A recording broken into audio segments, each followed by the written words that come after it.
From South London to the Stretford End. Home of unapologetic United talk. Welcome back to Peckham Reds. Wait, it's 1, 2, 3, 4 now in the pocket, bro. That's 4 wins. Aye, 4 on the spin. Aye, what a time to be alive. Who would have thought? Who would have thought? I didn't think we'd be here. Aye, bro. A man's equaled Amram's best run. Amram's best run was 3, by the way. He's surpassed Amram's best run in his first 4 games. Do you know what else he's done in his first 4 games? Gone. Got more clean sheets than Amram did in how many games? 20 games that Amram had this season. That's crazy. Oh, that's 2 clean sheets. Got a clean sheet. Yeah, City and now. Oh, raw. Yeah, bro. Bro, maybe we are turning the corner, but it's still a bit early. Let's get 5. Let's get 5 first. You know what? You're right. But as in, the other day, I put on my story that we're the team to beat. And I put the form table. Yeah. Man called me bummy. No, we're not. We're the team to beat. From the turn of the year, we are the team to beat. We ain't lost a game this year, I believe. No, I don't believe so, yeah. We've played 7, we've drawn 2, 1, 5. Something like Mate, that. I don't know. Something like that. But yeah, what a time to be alive. The enemies, every week they're preying on our downfall. It's so mad. Our enemies don't even shout them no more, like it's normal now. Do you know what? I might even be spoilt. I got bored. I was like, yeah, it's like do you know how it feels like waking up and going to work on a Monday morning, like just your team's done what they need to do over the weekend. You know there's no banter flying your way. It's just like the birds are chirping. It's sweet, bro. I ain't felt like this in such a long time. And even let's put the score lines to the side for a second. Yeah, the performances. Yeah. We've had variety of performances as well. Against City, we kind of took the game to them, showed them that we can ball too. Arsenal was a bit more of a difficult game in terms of Arsenal had, like, first 30, Arsenal was super dominant. We grew into the game. Obviously, we had to hit them more on the break and whatnot. Cool. We done what we needed to do there.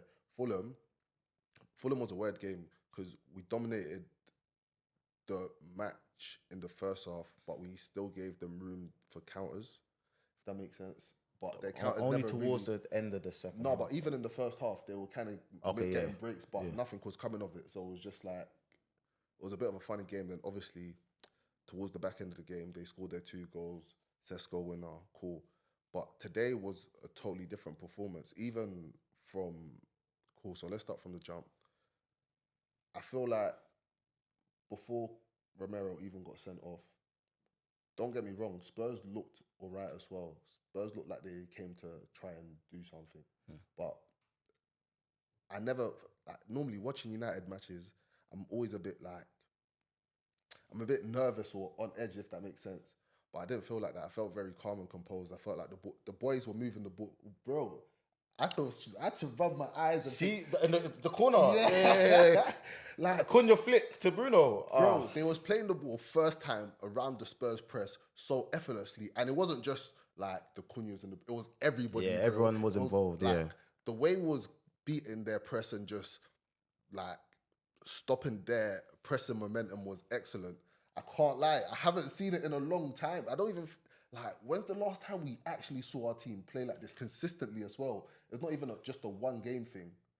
I was going to even say as well, you see the way we play football, no other team in the league plays that. It's just very direct, very simple, but very like chaos. Like we actually bring chaos, but it's controlled chaos as well. It's not no random this and that. You clock, we're losing the ball less in terms of the stupid switches. You remember how we'll get the ball on the counter and our first thing we'll do is look up and just try and bang a stupid ball. But now you can see it's a proper decision making. Yeah, and everyone's move shifting together. 100%. Like, we can sustain attacks, we can centralize attacks now. As before, everything was from the wings.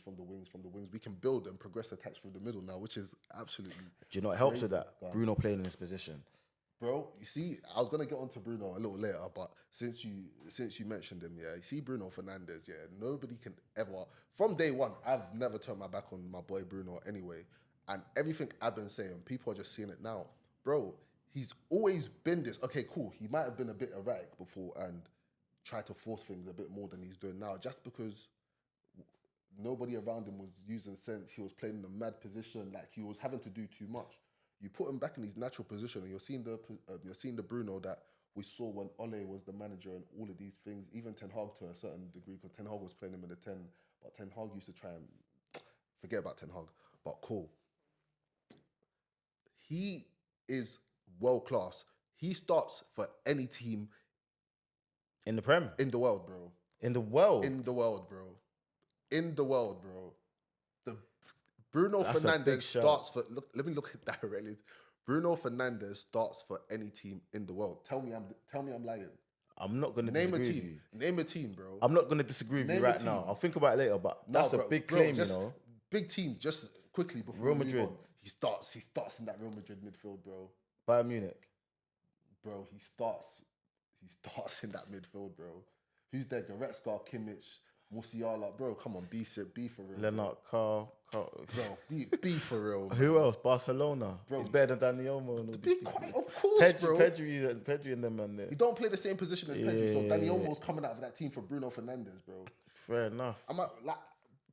It's like, you get me? They're gonna say I'm mad, innit? But bro, it speaks for yourself. I believe, yeah. It's still early. Let him perform for a couple more weeks, yeah. Then I'm gonna start my campaign, bro. What, of best player in the world? No, of Bruno for Player of the Year, bro. Fair enough. I can't argue with it. Look, base it on the metrics, yeah, not just goal scoring, innit? Like impactfulness. The most impactful player in the league, bro. Whenever there's danger, there's Bruno. Yeah, bro. Like impactfulness is the most impactful player. Every attacking metric, assists, chances created, big chances created, all of through balls, passes into the final third. Who's number one, bro? To be fair, today he got his 200 goal. Again, 200 goal contributions. And how much in that? Like 300 and something. Like, bro, these numbers. Only second to Wayne Rooney in terms of how quick he done it. These numbers ain't. Like, if he was a striker, bro, like, these numbers will be crazy. But he's attacking. Like, bro, we're not deep in what Bruno's actually doing. And it's just such a shame where the clubs let Bruno down in terms of when Bruno signed, we should have built around Bruno if you actually deep it. We didn't do that. Did we have Pogba at the time, though? We did. That's why. Okay, I hear it. But again, hindsight, innit? Yeah. Like, we should have built around Bruno and given him the trophies he deserved, because again, like, we can't be hypocritical, innit? The same way we question certain players from Arsenal and like Declan Rice, when people are talking about his world-class status and all of these things, they'll be quick to say he hasn't won no big trophies, innit? So we kind of have to put Bruno in that same boat, innit? So if he gets the big trophies he deserves, all those conversations are done, you get me? But obviously, the boys. Anyway, man, it's still early. Let's talk about that. Let's talk about the actual game, though. I wanted to say, so even before the red card, I mean, there was a point in time where Tottenham were getting back into it. No, there was. They were creating chances, especially it was more counter chances. Yeah, if that makes sense. But before that, I saw another controlling performance from Man United, and then the red card happened, and then it was just us from there on. But even when it was 11 versus 11, they were creating chances, but off the ball shape was so good. You could see, it's so mad. Normally you can see it, but it's like, this player's a bit out of position. Like, everybody was where they was meant to be. So it's like, even when Spurs couldn't break us down. They had to wait for more chances on the transition. Yeah.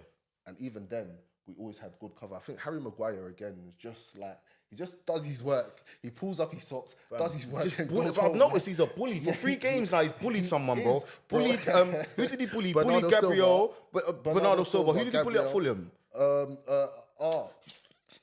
And he moved them, and then this week, who was it? Dominic Solanke bullied it. He's just a bully, and then do you know who's a gangster as well? God. Martinez. Yeah, I think this was this was a great performance. It went under the radar, but Martinez, he could have been man of the match. 100%. And Harry Maguire has taken a leaf out of Martinez's nasty book, bro.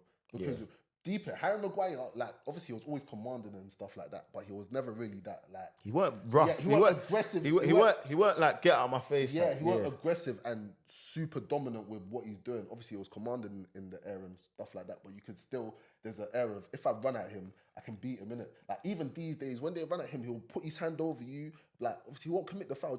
He'll just guide you. Like, I think it's experience, bro. Because he knows how to drapes, man, without getting 100%. But a foul for it. It's both. It's experience and confidence. Yeah. Like, when you're given the confidence to play, like, bro, no, big up Harry Maguire, because his story is redemption arc. Like, talking about redemption arcs, that's one there. Never once did he come out and whinge and complain and all of these things. He literally just doubled down. Another person who's the last 4 games, can't lie, and maybe it just goes to show, like, regardless of whatever we feel about players, when they play in their natural positions, like, they flow in it, because Diego Dallo, has been very good for the last 4 games. Even before the last 4 games, he's had like patches and he's fluctuated. But I think the last 4 games he's been very consistent. He even delivered a wicked ball in for Bruno Fernandes's great assist. Great assist. For Bruno Fernandes's goal. So that was a great assist as well. Like, you know where it's so mad. We dominate. We've been so dominant in areas of each match we've played. Is like there's so much praise we've given out. There's nothing to speak about, because you can always analyze and dissect how good the boys were, and you get me, how the goals built up. But it's like everyone's actually doing what they're meant to be doing. It feels nice to come and not have to say, "Oh, this player is shit. Why is he always doing this? Why is he always doing that?" You know what I'm saying? Like, bro, we can pick out anybody from the starting 11 and sing praises on them, bro. Yeah, literally. Ahmad, his work goes unnoticed, obviously, because, again, no goals and assists, but his work is deeper than that, and that's why our fan base doesn't complain. We know. Furthermore, I've noticed with him, a lot of his challenges get us the ball in attacking areas. Like, these are things that go unnoticed. Yeah, 100%. And he's always a danger. He always draws players to him. So his contribution, obviously, can go missed when there's no like flashy stuff to go with it, innit? Yeah. But his overall play, like, second to none. Kobe today, bro. Like, I think I might be a bit critical of him, because I don't think he was the best today. But he was still good.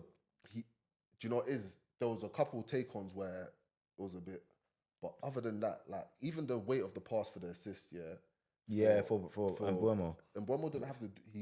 He just touched it. He just touched it. Onto it. And obviously, it was such a simple assist, but the simplest things are the hardest to do. Yeah. So big him up for that. No, I think he had a decent game, man. I think he put himself about today. Yeah, like, I mean, he was there as well. But I'm just saying that moving forward, do you know what it is? I feel, because I've seen Kobe take the game by the scruff of the neck, maybe I want more of that. Do you know what it is? Even though it was controlling and dominant, again, you know how football is, especially when you're 1-0 up against 10 men. They're looking for. We're trying to get the second goal. They're looking for a chance to nick a goal back. So it's like, until the point where Bruno scored, I was starting to get a bit nervous in terms of, because they had a couple. Do you know it's because last week Fulham was 2-0 up. Furthermore, so we've seen it before, and they were starting to build a bit of confidence. Yeah, and they had a couple near chances and half chances, and I was thinking, nah, man, surely not. I think that all came before. I think that all came in the first half, though. The second half, I can't recall them getting chances. I remember Gallagher before the red card, but after that, and maybe Xavi Simons took a wild shot as well, to be fair. To be fair, that was in like the 50, 60th. Yeah, but as in, like, maybe because they went down to 10, but even then, like, if it was 11-11, I still believe that. But we've seen it before, like this season as well, Everton, like 10 men. Yeah, exactly. So in the back of my mind, it was always like, we need to get a second goal. Sesko should have. To be fair, it was the last kick of the game, but the game was I feel like that's a lesson for him. That, bro, take your time. Because how many chances has he had where he's had a header and it's gone straight to the keeper? And furthermore, last week we've seen you in high pressure moments, like, so. Yeah, as someone who wants to be a world class striker, you have to put those chances. Yeah. Harry Kane scoring that 100%. Yeah. Eyes closed. You get Lewandowski, eyes closed. We can name like the top caliber players, Messi, Ronaldo. With that much time, especially. You could even have taken a touch and. That's what he should have done. Yeah, and he should have taken a side. Yeah, like, and that's why he's still kind of raw, because last week's finish was instinctive. He got the ball, he didn't look up. He knows where the goal is. Touch and bang, shoot. Yeah. You get it. Where he had more time is kind of like, Should I header it? You get me? Should I take a touch? He rushed. He needs to start rushing, man. Yeah, it was just ridiculous, but yeah. I think out of our game, that's the only thing that annoyed me. I remember watching it and thinking, why didn't he take a touch? Yeah, but that's just, again, the game was won already, but you need these goals. You never know, something might come down to goal difference. Yeah, exactly. You need these goals for yourself. Bruno's assist record, furthermore, bro. You need these 100%. And you need these, even for himself, bro, you need these goals for your confidence to show that, you get me, what you're working on is paying off, regardless of however the goals come. So, but to be fair, though, positive, and Mbeumo is on 10 goal contributions in the league now, and he's got 10 goals in total playing for Man United. So, I was never really worried about Mbeumo, though. He's a Premier League proven player. You know what I'm saying? He's a Premier League proven player, and he's got more to his game than just finishing. Yeah, the only thing I was worried about is, I think it's been eradicated now. Having a manager that doesn't know how to utilize him, and even when Amarim was here, he was still scoring goals. Mbeumo's been a consistent he's probably been our most consistent player, bar Bruno, this year. Yeah, and that's probably gone under the radar as well. No, it has, because again, I'm so happy that we've moved past the days of like flashy, like just bare noise, if that makes sense. Like players just come, they do their work, and Mbeumo is gonna do his little post after the game, like big up the boys. 3 points. You get things are going well, and the energy around the place is good when the guys, the boys, them are making like coordinated celebrations. Come on, what's going on? Like it's crazy out there, but yeah, man. I can't lie. It's too. Do you know what? Yeah.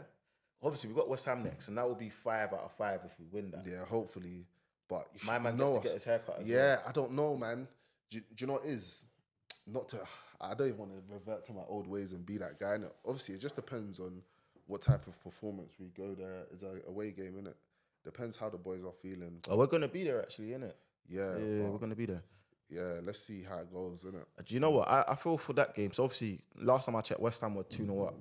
I think they're facing Burnley at the moment. I think if they win today, I even said earlier on, if they win today, then I'm good. We're going to beat them. But if they lose today, then they have they have a point to prove, if that makes sense. They have to kind of scrap for the points, because down there is getting kind of techie. The relegation scrap is getting kind of techie. However, if West Ham do win today... So you'd rather them win today than lose today? Yeah. Do you think winning today will give them the confidence to then try and face it? Because they're going to be at home. It doesn't matter. Their form at home hasn't been the greatest. Yeah, they went 2-0 up against Chelsea last week and ended up getting... You get me? Yeah. And where we're at now, I'm confident in that we can create attacks, if that makes sense. We can create chances. So it just comes down to whether we can take those chances. But like attacking wise and team performance wise, unless something crazy happens from now till Tuesday, like I think we'll be all right. I don't think we'll lose the game. So regardless of whether we win or draw, like obviously in the ideal world, we go there, we roll them over, and you get me, my man cuts his hair. However, I'll take a draw as well. As long as we don't lose. You'll take a draw? No, I want a win. No, you're not being serious. No. You don't want a draw 100%. at London Stadium. Obviously, I want the win, bro. Like, I want the win. However, I'm saying, if we don't manage to get over the line and we do draw, I won't be super pissed off either, if that makes sense. I'll be super disappointed knowing that. Do you know why as well, yeah? We are literally chasing for at least second right now, yeah? With today's win, we're now 6 points behind City. That wasn't a thing 4 weeks ago. I understand that. However, my thing is looking very, very unlikely that we're going to win the league, yeah? Don't even start with the extra stuff, innit? It's looking very unlikely that we're going to win the league. I'm not one of these, man. As long as we're in the Champions League positions, I don't care. But finishing second, finishing third, finishing fourth, it's all the same shit. Like, as long as we finish fourth and it's not... You get me? You understand? We're not... Chelsea are on our tails, though. Okay, and cool. So you got to look at it from that point of view that we still need to win every game because we still got teams behind us that want... I understand that. And again, our position. Like I said, ideally we'll go there and we'll roll them over. However, a draw especially after the run of games we've had, isn't the worst result, if that makes sense. I get what you're saying, but So I think a win or nothing, man. I think genuinely, do you know what it is? West Ham are there for the taking. They're a relegation fighting team at the moment. West Ham always give us issues though, especially at the London Stadium, bro. Yeah, but as in, this is a Carrick side that's beat Man City, then beat Arsenal, then beat a good Fulham, just beat Tottenham, even though it was 10 men comfortably. Tottenham haven't won in like the last 7 games. Still beat Tottenham, and now we're going to West Ham. That's a must-win game. My man has to cut his hair. Like, that's a must-win. Like, for real, though, for real. And that's what I don't want it to be, because obviously, you know, like the players are very socially aware. So, again, 4 wins on the bounce. Everyone's big thing, like all the momentum is going to be on, is my man going to cut his hair this week? Deep it. Like, that's what it's changed to now. All the pressure is going to be on, can my man cut his hair this week? I don't think the players will care about that. I think the players just want to win. And do you know what it is? Because they've won 4, why can't we win 5? Why can't we win 6? All right, if we do win 5, yeah, they should invite him to Carrick and let the players cut his hair, though.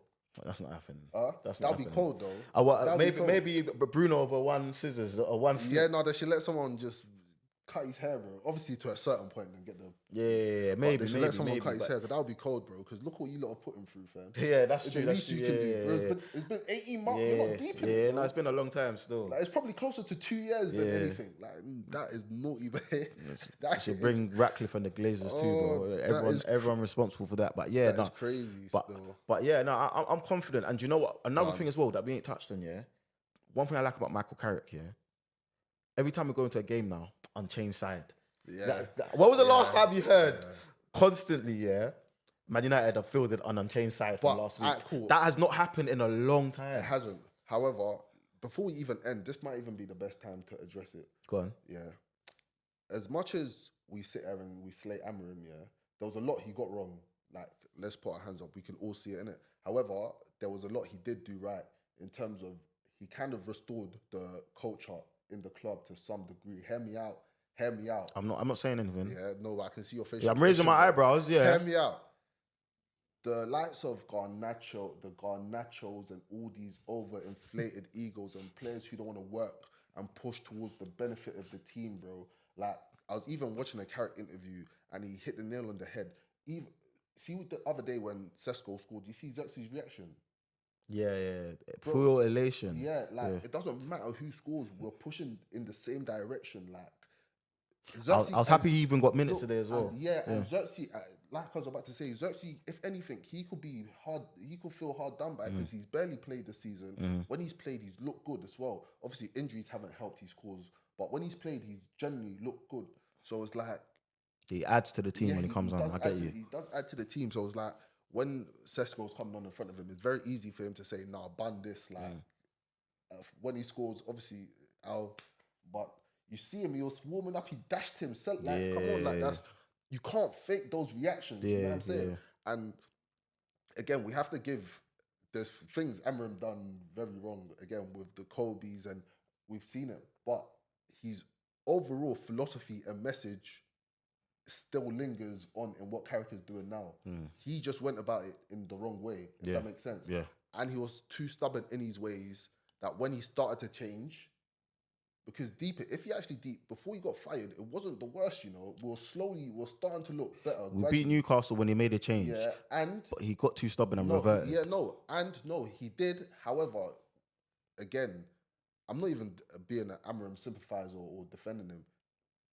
Mbuemo Ahmad, AFCON, very big miss. We've seen the difference that they make to the team. And on top of that, we had injuries. I'm sure Bruno was injured during that run as well. Like, Kobe was injured. Again, Kobe was injured. Yeah, okay. Yeah, no, I hear you. But again, it just... Two things can be true at the same time, innit? Like, Carrick has definitely transformed the team in terms of like how we play, but... How we play results. How we the play feeling, picking the right players. He's changed a lot. He's changed a lot. However, the underlying message of what Amarim was trying to do is still here, if that makes sense. Which is, bro, we are all one, fam. We are all one. You play together as a team. You die for your boys on the pitch. You get me? There's no overinflated egos. There's no if I'm not playing, I'm not happy. Again, he definitely went about it in the wrong way. But most of it is even what Ragnick said, like how many 4 or 5 years ago, the team needed open heart surgery, and finally, like if you deep it, even the players that we might call shit, like we've complained about Dallo and all of these, man. Dallo's never had an attitude issue, you know. Our only gripes with him has literally been, is he good enough to play for the picture? He's our second longest serving player after Luke Shaw, by the way. And bro, Ronaldo loves off Dallo, you know. And for somebody of forget what everybody says about Ronaldo, for somebody of that stature to speak of you so highly, you have to be doing something right, innit? Like your mentality or your attitude, he has to see something that he saw, and you get me, for him to big you up, like. So it just goes to show, like, again, somebody can lay the foundations for a proper builder to come and take over and you get me, finish the house, like. But it can take more than one person to build a house. You might not see what you get me. You don't see what the people who laid the foundations done, but you see what the bricklayers done, innit? So it just goes to show. However, he still needs to be arrested for his crimes of football. That's waiting for you to get onto that point. You have to give him, like, I can't lie. I'll eternally be grateful for him getting rid of Garnacho, bro. I think that's what I was about to say. That's the best thing he's done for Man United. Selling Chelsea a dud. That's it. But yeah, man. Filthy fours. Let's turn that into fives next time. You get me? But big up you lot, man. Fours in the chat. Yeah, man. It's crazy right now, but yeah, man. Hopefully Tuesday night we're here. Happy days again, but yeah, man. On to the next one. That's what we can do. Push one game. Oh, we only got one game a week anyway. Yeah. We have to push week by week, and yeah, man. From South London to the Stretford. Forget all of that, man. Love you lot. Cool.